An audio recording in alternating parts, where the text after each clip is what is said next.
Hey, how you doing? This is John, and welcome to John's Long Box. Today we're looking at Hellboy and the BPRD. This is issue 1 of 2. This is called The Secret of Chesbro House by Dark Horse Comics. This is actually relatively new. This is 2022, I think, by Mike Mignola, Christopher Golden, Sean McManus, and Dave Stewart. I talk about my love of Hellboy a lot on this channel, and I have yet to actually showcase a Hellboy comic. And the one I'm doing now is like after the Hellboy. It's not even drawn by Mike Mignola, but I love this story. I love this story, and it's pretty new, but not new enough to incur my not showing everything. So I'm just going to show this issue. It's a 2-issue story. You can pick it up pretty easily. The back issues are like $2 now, or you could go to a store, and I think it might even be on stands in some places. But there you go. Okay, let's take a look. First off, I love Sean McManus's art. I first was exposed to Sean McManus's art when he did like a inventory issue, not an inventory issue. He did like a guest appearance in Swamp Thing with Alan Moore, and I was like, who is this? This is pretty interesting. I've loved him ever since. And Mike Mignola, I think he created the plot and everything like that, and Christopher Golden is the actual writer, but so Mike Mignola created this universe and everything like that. Dave Stewart does the color. Well, I'll look at the credits when we open it up. So here we have the Hellboy and the Bureau for Paranormal Research and Defense, The Secret of Chesbro House. So it's a story by Mike Mignola and Christopher Golden, art by Sean McManus, colors. Dave Stewart, phenomenal colors. You'll see letters by Clem Robbins, standard cover art. I always get the standard cover. I get, if there's multiple covers, I get cover A. Let's look at the indicia. Okay, so it's July 2021. So it's almost a year old. All right. So here we have Hellboy. Little minor spoilers. I'll ramble for a second or two. So if you want to, little spoilers about the comic book Hellboy, and I'm rambling just to give you time to turn this off if you don't want to hear a minor spoiler or fast forward. But Hellboy died. Okay. At the end of Hellboy, he's dead, but it's paranormal. So is he really dead? Is he spirit? Whatever. But Hellboy is now sitting on his mortal body died on Earth, and his spirit form or whatever is sitting on the throne of hell, and that's how the Hellboy comics ended. So these are now series of miniseries set in the past.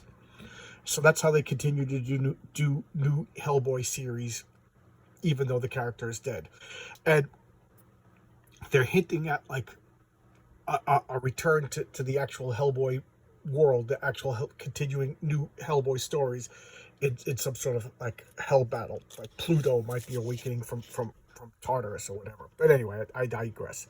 Spoilers over. Okay, so here we have Hellboy going to a haunted house. So this hits all my favorite tropes. First off, I love Hellboy. Second off, I love the Hellboy universe. Third off, I love this gothic horror and haunted houses. So this is like Edgar Allan Poe and H.P. Lovecraft with Mike Mignola's Hellboy. Oh my God, how could you not like that stuff? And to me, Hellboy is the perfect bridge between superheroes and horror and the occult. Great character. I highly recommend the Hellboy character. I could see some people not really liking the early Mike Mignola artwork, or well, Hellboy, because he's been doing Marvel Comics and DC Comics for years. But I could see, if you're not a fan of Mike Mignola's artwork, it might be a hard sell. I love Mike Mignola's artwork. Again, this is Sean McManus. So look at this. This gothic horror. Look at the subtle coloring and everything like that. So here we have going into the haunted house. What do we have here? We have just trope after trope. It's like trope spackle. Here's another trope. Horror house. Here's another trope spackle. We got the old lady who's the medium, and she's like smoking the long cigarettes, and Hellboy's just like, I'm the only reason why I'm here is because Trevor Broom asked me to come here. Trevor Broom is alive in this period. I don't even think they gave a date, but looking by the clothes, this looks like to be like the late 50s, maybe early 60s. And so Hellboy is a young adult at this period. And he's just like, Trevor once danced with you in 1949 or something like that. So maybe it's the 70s.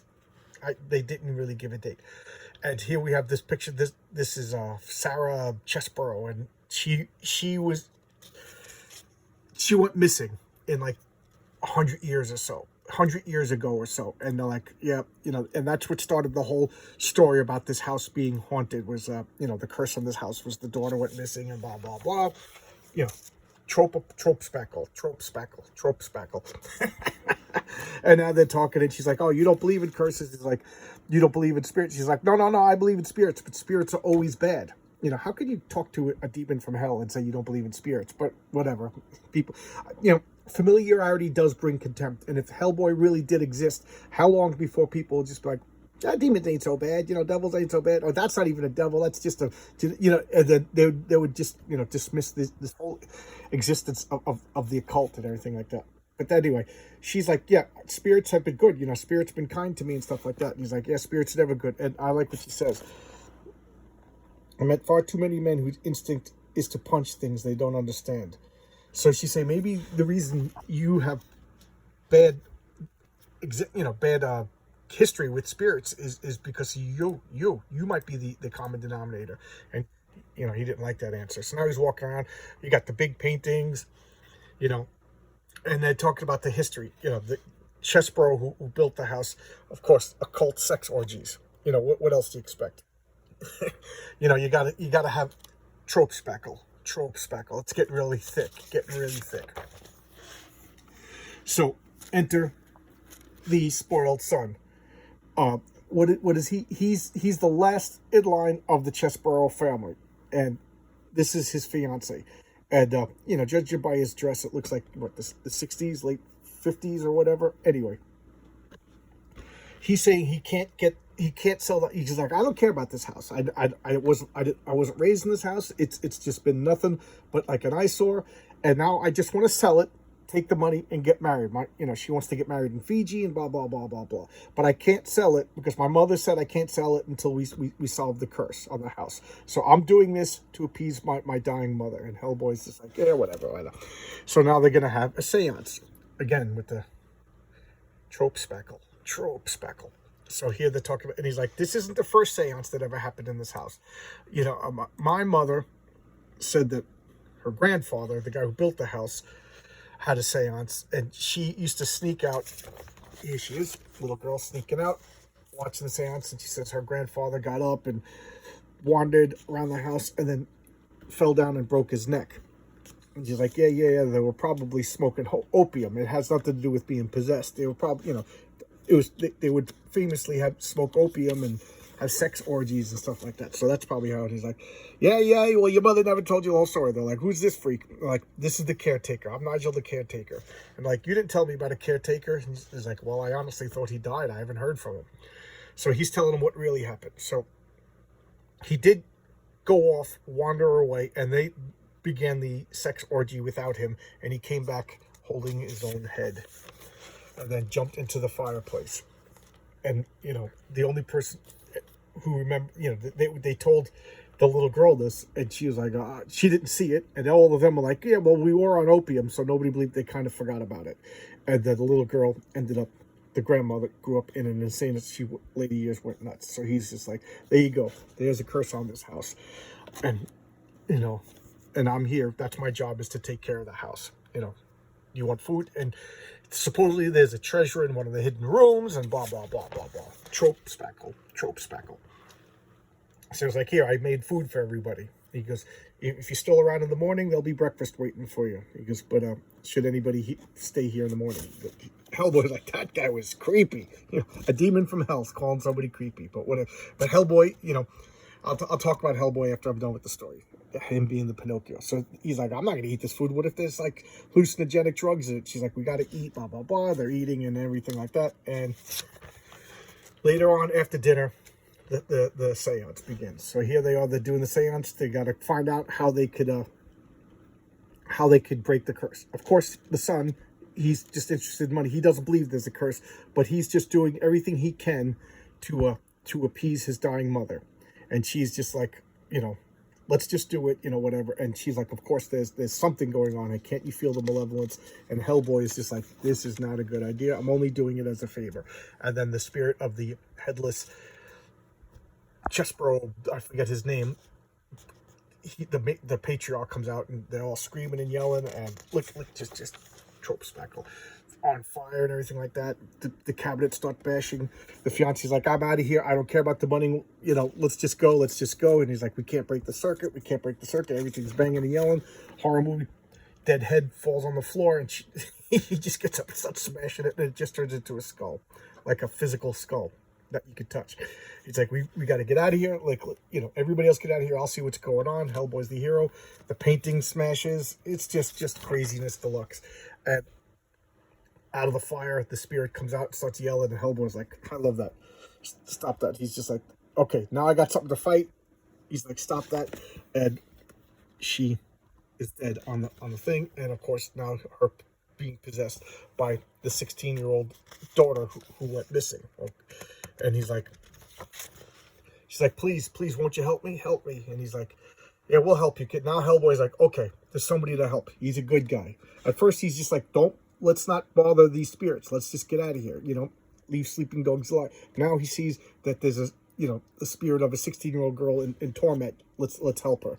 And she's like, that's adorable, really, but who's going to help you? And then Hellboy, oh, crap. That's his signature phrase. So there's the back cover. I showed you the 50% of the story. Now, I love this. It hits all of I think, the occult, superheroes, haunted houses, gothic horror, it's just so much fun. A grand conspiracy, generational trauma. It's a good, if you like this horror stories, I just love I love all this stuff, and they hit all the bells and whistles on this. It's breaking no new ground. It's just a good ghost story with Hellboy smashing and bashing, and I really liked it. There's nothing else to say. I could repeat myself over and over again. But like I said, one of the I said I'll say this about Hellboy, so I'll finish off with this. I talked about this a few times. The concept of Pinocchio. Years ago, I was talking to one of my friends about the Fantastic Four, and I said, Ben Grimm, he's like Pinocchio. He just wants to be a real boy. And ever since then, that's been my name for non-human characters who are more human than everybody else. Hellboy is more human than everybody.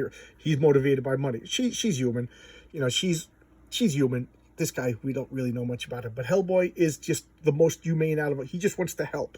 Why? Because he's not human, and he wants to be human. So therefore, he values what he doesn't have more than other people who just take it for granted. And that's the concept of the Pinocchio. It just wants to be a real boy. So I love all of these monstrous characters like Ben Grimm, Pinocchio. Well, Pinocchio, Hellboy.